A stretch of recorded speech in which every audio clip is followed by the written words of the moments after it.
안녕하십니까.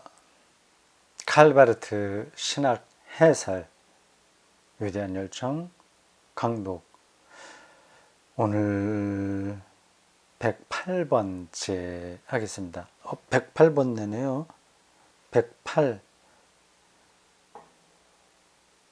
108번째입니다.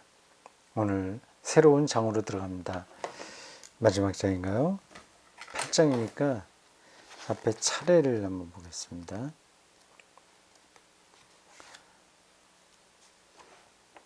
아니군요. 10장까지 있네요.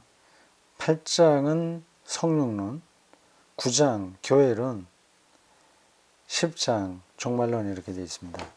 8장 성령론입니다. 제목은 승리의 영으로 되어 있습니다. 성령에 대한 이야기예요. 성령론. 푸니만놀로지, 푸니만놀로지.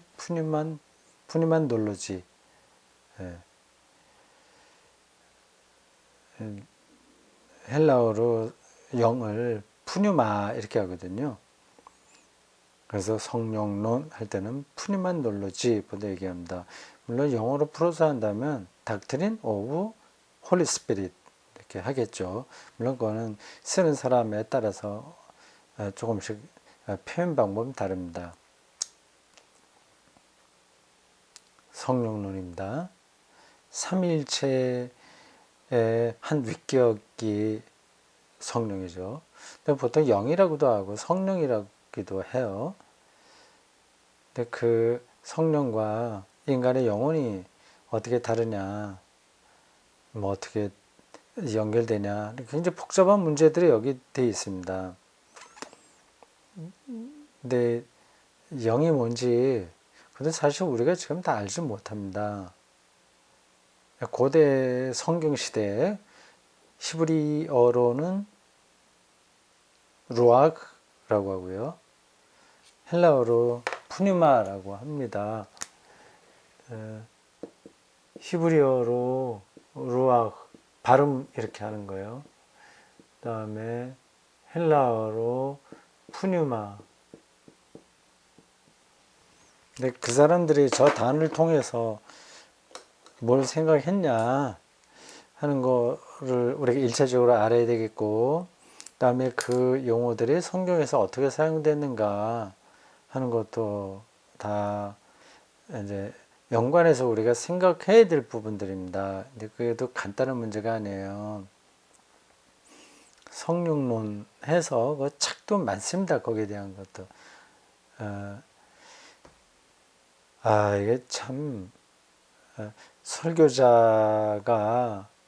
어려운 작업입니다. 설교자의 역할이라고 하는 게 제가 날이 갈수록 더 그걸 절감하게 됩니다. 뭐 할 말이 없다거나 또 뭐 모른다거나 또 뭐 소명감이 떨어졌다거나 그런 거하고는 좀 다른 문제예요.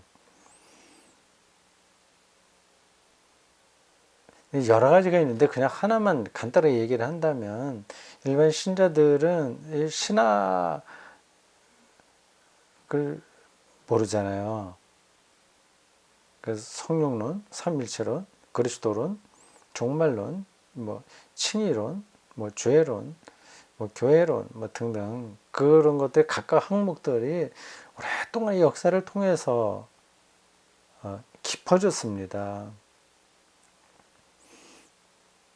이제 그런 공부들을 일반 신자들이 하지 않잖아요.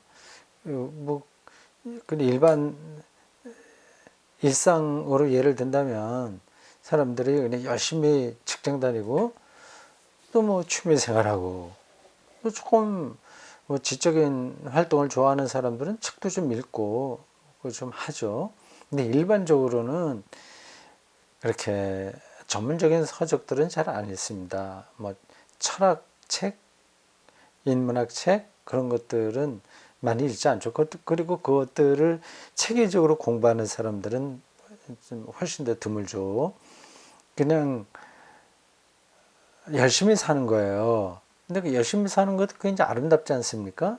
사람에게 뭐 그 이상 더 이상은 어떻게 요구하겠어요. 근데 그거로는 삶을 이해하기가 좀 충분하지가 않습니다. 그런 거와 마찬가지로 기독교회 안에서도 신자들이 신학적인 마인드가 전혀 없는 상태인데 신학적인 설교를 하기는 좀 어려운 거죠. 근데 상대방이 신학을 공부하지 않았다고 하더라도 그 상대방의 이해할 수 있도록 설교하는 사람이 정말 잘하는 설교죠. 그것도 두 가지 의미가 있어요. 엉뚱하게 얘기하면서 말만 그럴듯하게 하면 청중들은 뭐 은혜 받았다고 하지만 그거는 잘못된 경우가 많죠. 뭐 그렇게 그런 식으로 일종의 뭐라 그래야 돼요? 포퓰리즘이죠. 근데 그 상대방에게만 맞추는 방식으로 가게 되면 그냥 계속 가벼워지는 겁니다. 신앙의 깊이가 여기는 찾아보기 힘들죠. 그건 이제 바람직한 게 아닙니다. 그건 이제 잘못된 거고, 근데 충분히 자기가 알고 어린아이에게까지 그 정말 그 본질에 근거해서 설명할 수 있는 사람이 있습니다. 그런 사람들이 뛰어난 설교자들이죠. 뭐 저는 이것도 아니고 저것도 아니고 어중간한 상태입니다. 자, 우리는 지금 신학 공부의 일환으로서 바르트의 각각 항목에 대한 설명을 그의 마지막 조교였던 에버하르트 부시를 통해서 듣습니다. 8장 승리의 영이 뭐냐 하는 거죠. 기독교에서는 왜 이 영을 삼위일체 안으로 받아들였냐 하는 것. 또 참 많은 논의가 필요하고요. 동방교회하고 서방교회가 이 영에 대한 이해에서도 차이가 있습니다. 그 유명한 그 논쟁이죠. 필리오게라고 해서요.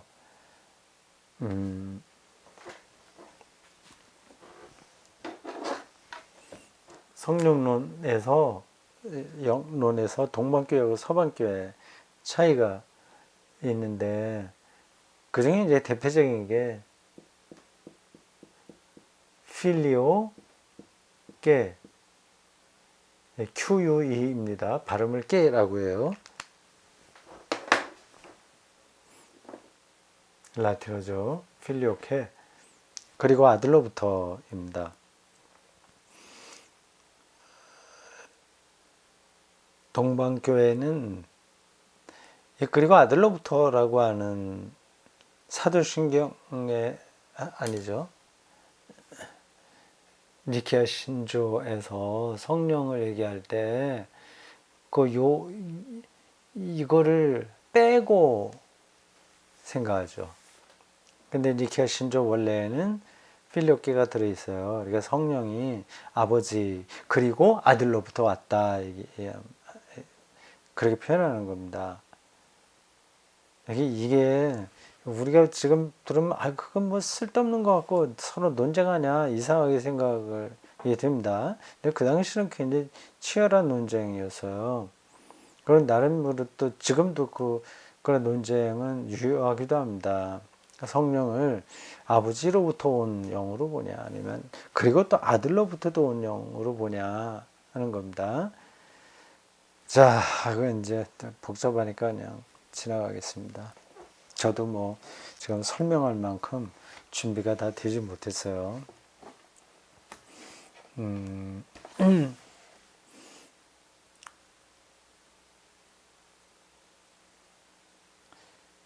아들의 영, 아들로부터 그리고 아들로부터를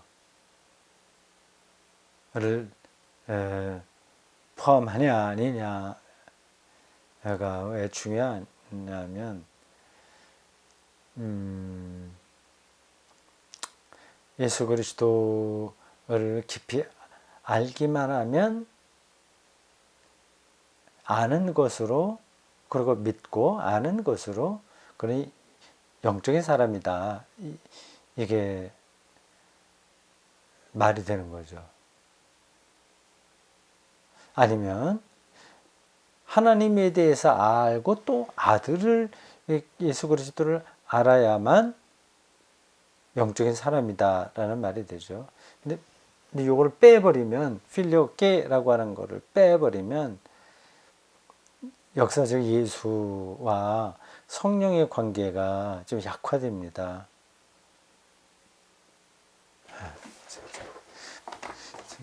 넘어가겠습니다. 자, 이 책을 보겠습니다. 393쪽입니다. 소제목, 성령을 잊어버림, 이렇게 되어 있네요. 제목도 이상하네. 소제목,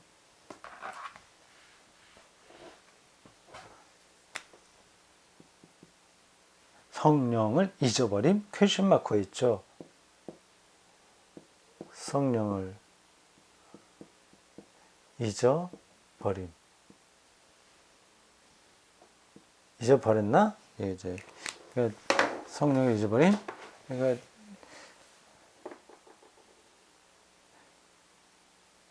교회가 성령에 대한 강조를 하지 않게 되었나? 왜 그런가? 뭐 그런 질문일까요? 또 보겠습니다. 바르트에 대한 한 가지 비판이, 그렇군요. 이제 바르트가 성령을 강조하지 않는 거 아니냐, 이런 비판이 있는가 봐요.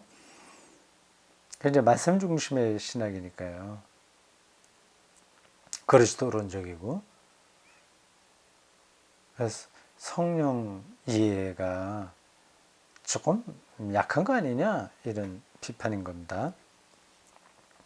한 가지 비판이 그의 신학의 길에 부담을 주어왔다. 그것은 바르트가 성령에 관하여, 그리고 성령이 인간의 존재 안팎에 행하시는 작용에 관해서 충분히 말하지 않았다는 비판이다. 이런 비판은 뭐 저의 설교에도 따라올 수 있겠어요. 보통 성령 충만 받아라, 뭐 성령의 뭐 9가지 열매, 그 좀 열광주의식으로 한국 교회에서는 성령을 얘기하지 않습니까? 은사주의에 떨어지고. 근데 그런 것들이 제 설교에는 잘 나오지 않으니까 뭐 너무 팍팍해. 그래서 성령이 좀 부족한 설교, 뭐 그렇게 생각할 수 있습니다. 이 비판은 여러 가지 이유에서 제기되었다. 예를 들어 1981년에는 뭐 이때는 물론 바르트는 죽었죠. 바르트의 성령론이 그리스도론의 그늘에 가려요. 그리스도는, 성령은 그리스도는. 그리스도론이 사실 압도적이었습니다. 그래서 바르트 신학을 크리스토 센트리시즘 이렇게 얘기합니다. 그리스도 중심주의라고 하는. 크리스토 크리스토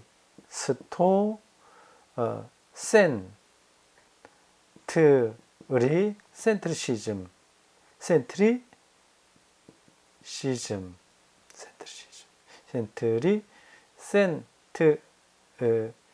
여기 R이 빠졌네. 센트리시즘, 그리스도 중심주의라고 하는 말을 들을 정도로 바르트는 모든 자기 신학 전개에서 그리스도를 중심에 두었습니다. 저도 설교할 때 그리스도 중심으로 나가려고 노력을 하고 있어요. 구약을 본문으로 하더라도 그리스도하고의 연관성, 이거를 놓치지 않으려고 이렇게 노력하고 있습니다. 이제 기계적으로 이렇게 하기는 힘들어서 어떤 때는 좀 빠지기도 하는데, 그리스도는 우리 기독교 신앙에서 핵심이니까 놓치면 안 되죠. 그러니까 착하게 살고 교양이 있어지고 부자 되고 뭐 이런 거는 아무 의미가 없는 겁니다. 신앙이 그리스도와의 관계에 집중해야 되는 게 핵심 아니겠어요?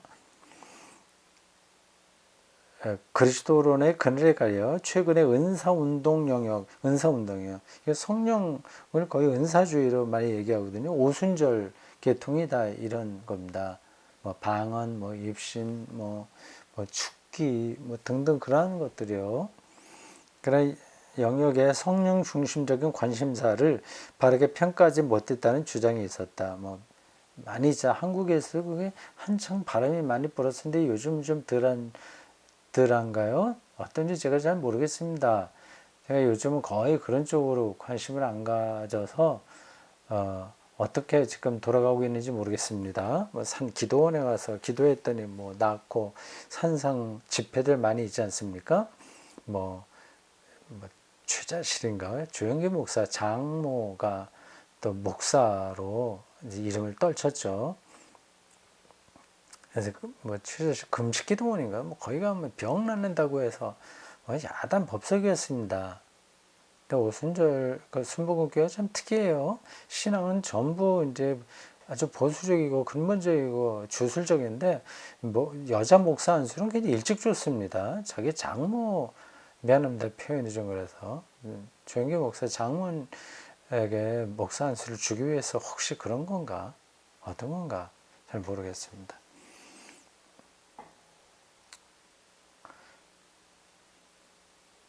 이미 1936년에도 바르트의 신학은 성령의 권능적인 활동을 실제로 인식할 능력을 갖추지 못했다는 비판이 나왔었다.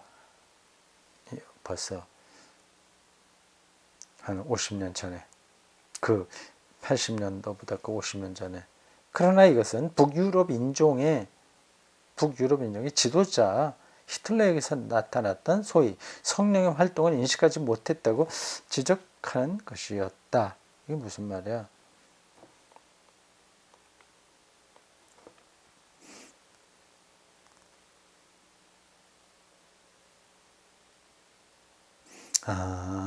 히틀러에게 나타났던, 그래서 히틀러의 활동을 성령의 활동으로 봤다는 얘기죠. 바르트를 비판했던 사람들이 말입니다. 조금 웃기긴 하죠.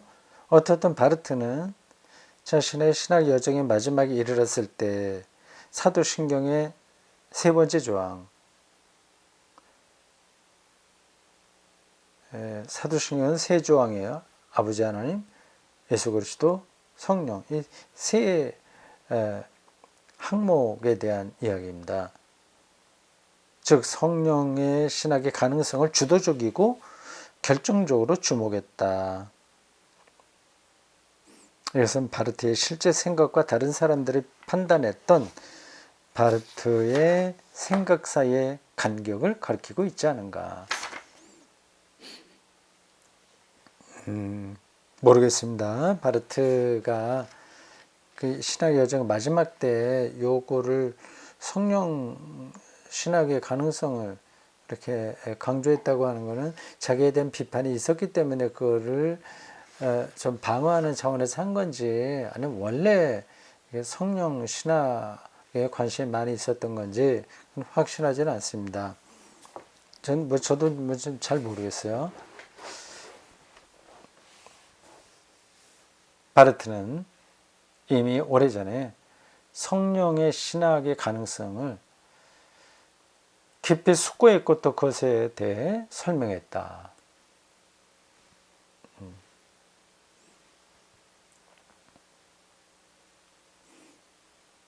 그리스도교 신학은 하나님을 인간에게 말해진 아버지의 말씀으로 인식하며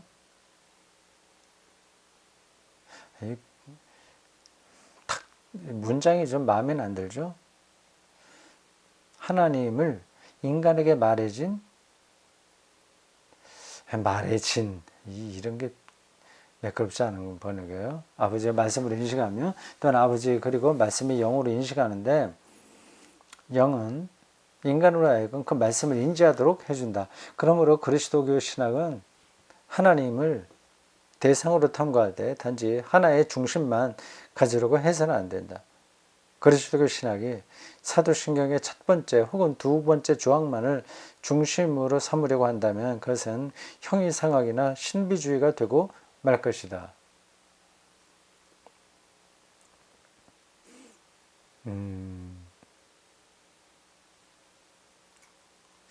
뭐 형이상학이 되고 말 것이다 하면 이해가 되는데 신비주의가 되고 말 것이다. 요 개념이 왜 들어왔을까요? 형이상학. 그러니까 철학적으로 된다는 거죠.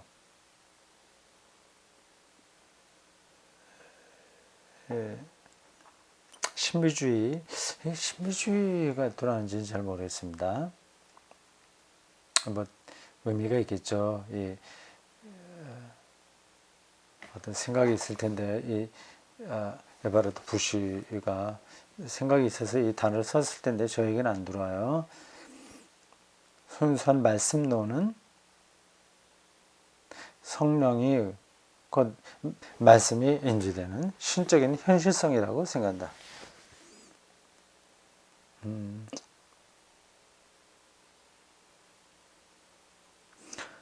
문장이 참 확 들어오지 않게 번역이 됐네.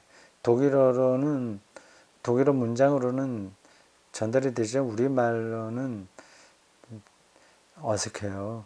다시 읽어보겠습니다. 순수한 말씀론은 성령이 곧 말씀이, 성령과 말씀, 성령이 곧 말씀이 인지되는 신적인 현실성이라고 생각한다.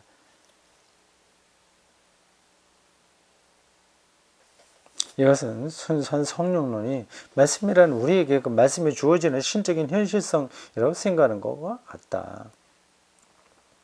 전자는 바르트가 추구했던 그리스도교적인 하나님의 말씀의 신학이다. 이 신학의 장점은 성령의 신학을 자체 안에 포함하고 있다는 사실에서 드러난다. 후자는 바르트의 성령의 신학인데 바르트는 그것을 종교개혁자들이 추구했던 것이라고 말했다. 다시 말해서 성령의 신학은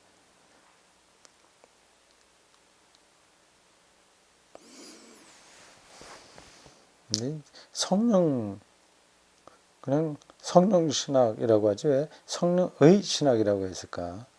성령 신학. 어쨌든 성령의 신학은 하나님께서 하나님 자신의 얼굴에 세우신 인간, 곧 하나님의 은혜를 입은 인간에 관한 교리다. 이 신학의 장점은 만일 그것이 신학이 아닌 다른 어떤 것이 되지 않으려고 한다면 역으로 그 신학의 중심이 참으로 성령의 신성에 있다는 것을 스스로 제시할 수 있는가에 달려있다. 이 경우에 성령의 신학은 전자의 그리스도론적인 신학의 정당성과 근본적으로 동일한 정당성을 갖게 된다. 그렇게 해서 두 신학 모두는 다른 방식이긴 해도 동일한 것을 말하게 된다. 그리스도를 중심에 놓는 신학과 성령을 중심에 놓는 신학이 같은 이야기다. 그렇게 생각하시면 되겠습니다.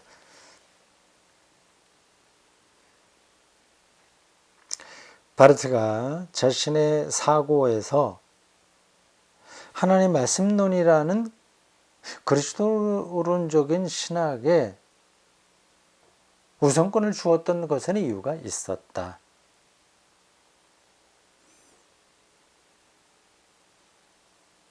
그리스도론이 중요하게 다뤄졌다고 하는 것은 이유가 있다는 거예요. 결정적인 이유는 근대의 상황에서 성령 신학의 심각한 오해들 속에 노출되었다는 두려움이었다. 뭐 앞에서 잠깐 비쳤듯이 히틀러의 뭐 정치 이런 것까지 성령의 역할로 대두되는 상황이었으니까 바르트는 이건 접근하기가 말을 꺼내기가 쉽지 않은 거죠.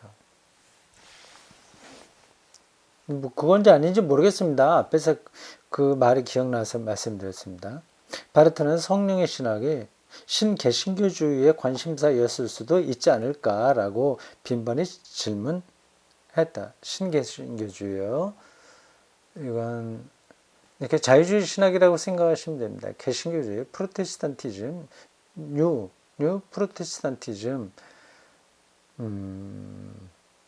자유 문화 개신교주의, 정확하게 더 표현하면 그렇게 말할 수 있습니다. 여러분들이 신학책을 읽으면 잠깐 말을 그렇게 만들지 이상하게 생각할 겁니다. 개신교주의, 신개신교주의, 문화 개신교주의 비슷한 얘기예요. 뭐 자유주의 신학을 어떤 관점에서 부를 때 그렇게 표현하는 겁니다. 그러니까 문화 현상으로 개신교 신학을 말하려고 하는 시도를 가리켜서 신개신교주의 얘기하는 거죠. 그러니까 바르트하고는 이제 맞지 않는 신학입니다. 그러나 그는 신개신교주의 전체가 사실상 이 지점에서는 실패했다고 판단했다. 그들이 말하는 성령론은 실패했다.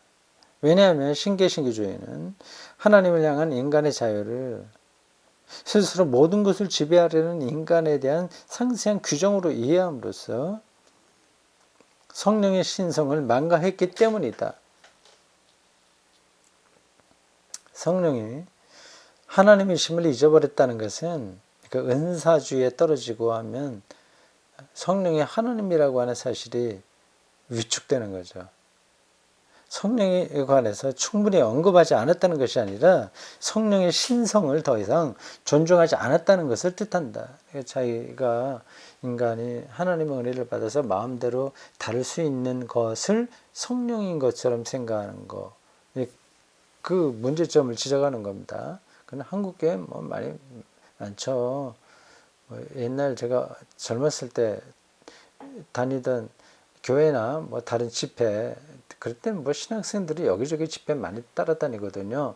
그럼 부흥 강사들이 막 성령을 신자들에게 부어줄 듯이 성령 받아라 하면서 뭐 이런 일들을 많이 했습니다. 그러니까 하나님으로 성령을 생각하지 않고 어떤 자기가 다룰 수 있는 어떤 보통 뭐 교회 밖에 있는 사람들도 뭐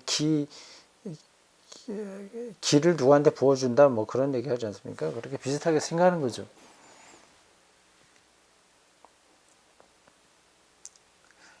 거기서 성령은 우리 자신의 고유한 피조적 정신 혹은 영성의 삶이라고 알려진 것과 동일시되었다.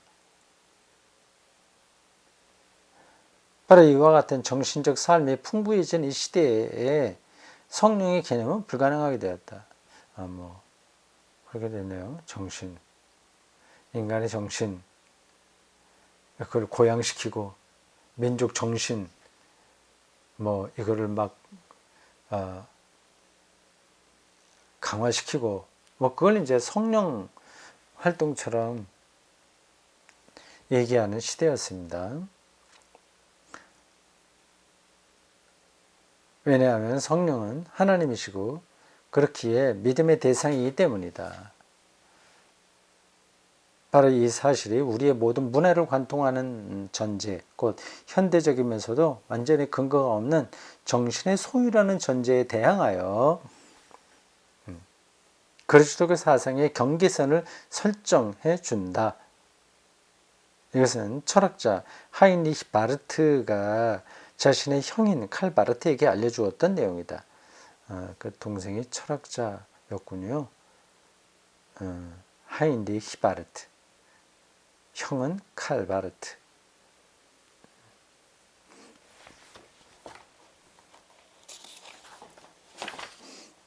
바르트는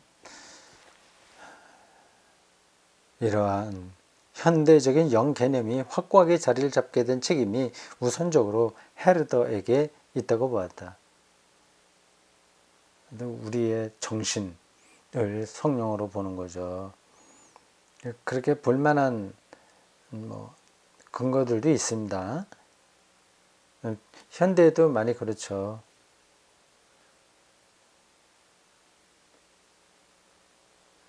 자기 암시하고 좀 그런 게 있습니다.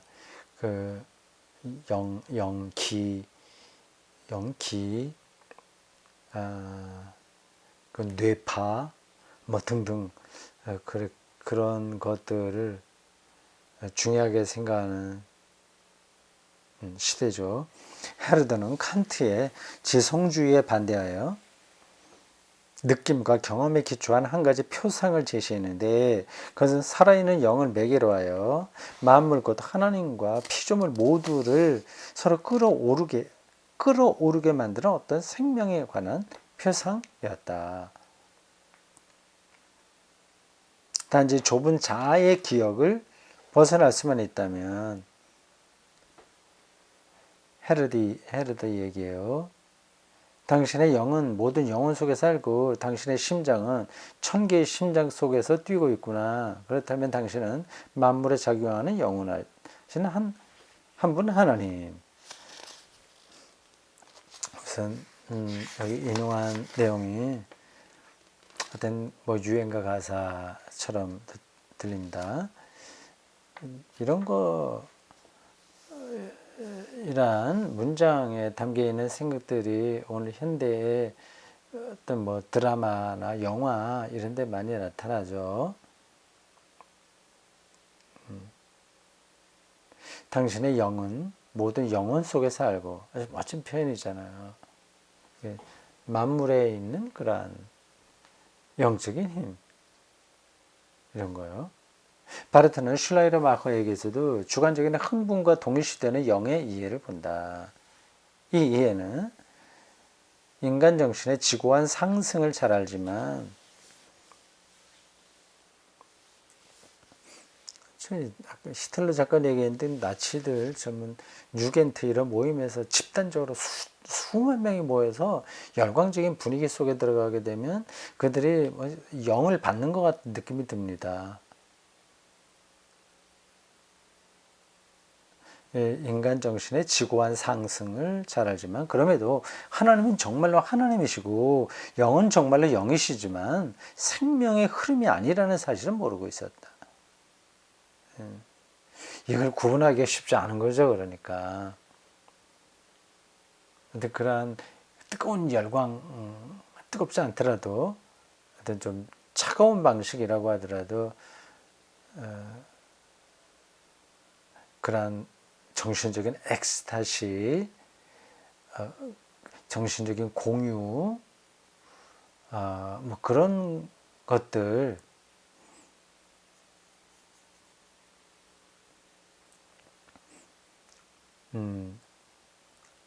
그런 것들이 하나님은 아니다.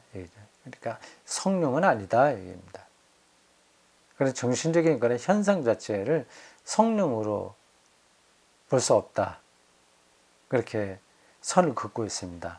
이 시기에 바르트는 도처에서 성령이 우리 자신이 지닌 정신의 창조력으로, 그리고 인간의 자기 이해 안에서 위를 향해 열려있는 어떤 곳으로 곡해되는 것을 보았다.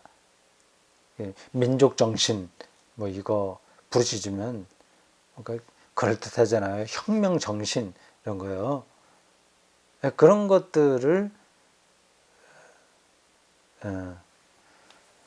영으로 이해하려고 하는 왜곡된 현상이라고 바르트는 보았습니다. 근데 그걸 구분하기가 쉽지가 않아요. 마지막으로 바르트는 오랜 기간의 비극적인 전개 끝에, 겹다운표 들어있는데 이게 왜 이렇게 들어왔는지 모르겠어요. 성령이 트릴치에게는, 에른스트 트릴치, 유명한 신학자예요. 에게서는 개인들의 직접적인 종교적 생산성과 동일시되는 것을 보았다. 이것도 비판적으로 얘기한 겁니다. 에른스트 트릴치 사람도 신교주의에 속한 사람이죠. 트릴치에게는 성령이 개인들의 직접적인 종교적 생산성, 이게 확 와닿지 않네. 종교적 생산성과 동일시되는 것을 보았다. 종교적 생산성이라 이게 뭘 얘기하는 걸까요? 적합한 단어는 아닌 것 같은데요. 네, 뭐 이건 그냥 모르는 걸로 하고 지나가겠습니다. 오늘 여기까지 할까요? 수고했습니다.